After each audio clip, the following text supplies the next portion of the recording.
श्री गणेशाय नमः। अथ देवी महात्म्ये षष्ठोऽध्यायः। श्री गणेशाय नमः। श्री देवे नमः।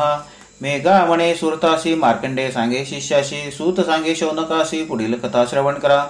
सिंहावलोकने करून पहा मागील अनुसंधान, महासरस्वतीचे प्रतिज्ञावचन दूता सांगून आज्ञा पिले।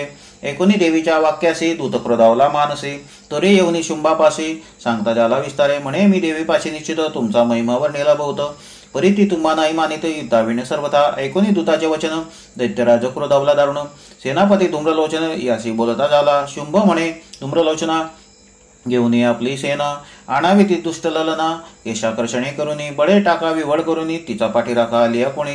त्यातेही तत्काल वधावे शस्त्रांनी, देव अथवा गंधर्व इंद्र अग्नी यम कुबेर यक्ष किन्नर विद्याधर। पाठीराखा असेल साचार तरी त्याचाही वध करावा।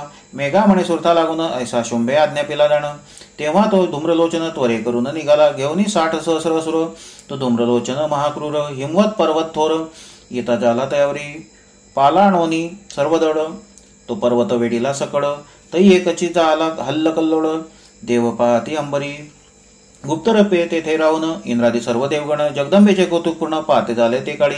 देवी सन्मुख धूम्रलोचने येऊनी अट्टहास शब्द करून, उच्च स्वरे देवी लागून बोलता झाला तेव्हा।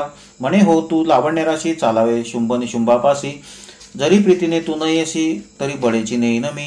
केशाकर्षणे करुनी तू ते ओढून नेईन, आपला स्वामी दाखवीन तुझ लागी सुंदरी। तेव्हा जगदंबा बोले त्याला, दैत्येश्वराने दाढिले तुझला बळवंत दिसतोशी बला। सैन्य घेऊन आलासी जरी बडे करून नेशील, तरीही स्त्री काय करील ऐशी चंडिका तये वेळ।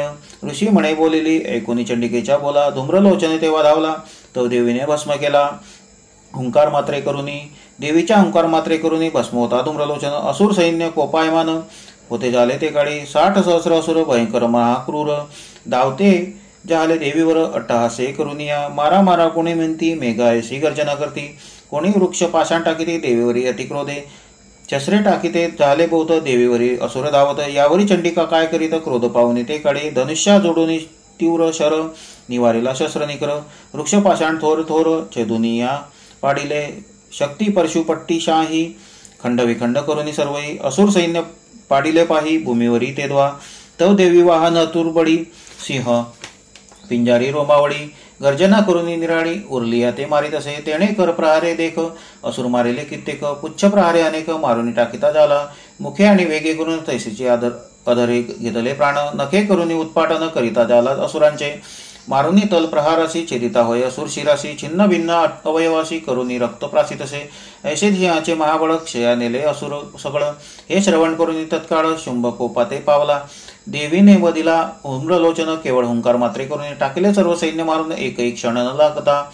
ऐसे शुंभ निशुंभी ऐकून क्रोधे संतप्त झाले म्हणे, रागे अष्टपुष्टे चावनी विचार करीते झाले। चंडमुंड महाअसुर त्याते अज्ञापी शुंभासुर, तुम्ही सैन्य घेऊन या पार सिद्ध व्हावे आताची। आणि हिमाचडी जाऊन देवीचे करा केशाकर्षण, ओढून आणावे बांधून मजपाशी या काळी। जरी युद्धाचे ठाई जाण तुम्हाशी संशय होईल पूर्ण, तरी त्याची ठाई मारून टाकावी ती ममज्ञा।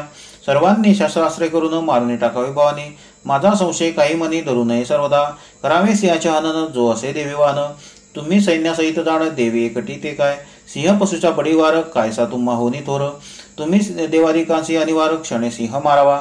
देवी सी मारलेली स्पष्ट सिंह वदिला असता दुष्ट, आम्ही तुम्हावरी संतुष्ट हो हे जाणा निर्धारे।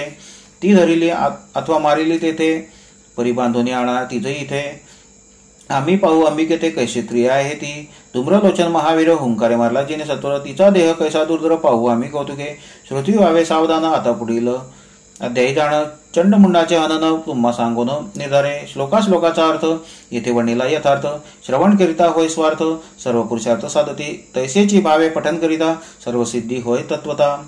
अंती पावे सायुज्यता, याशी संशय नसे पै। हे महासरस्वतीचे आख्यान सुरथा सांगे मेघा ब्राह्मण, तीच कथा देवी आपण राममुखे निरूपी। एव श्री मार्कंडे पुराणे सवर्णिके मन्वंतरे देवी भगवती महात्म्ये श्री महासरस्वती व्याख्याने षष्ठोऽध्यायः। श्री जगदंबार्पणमस्तु।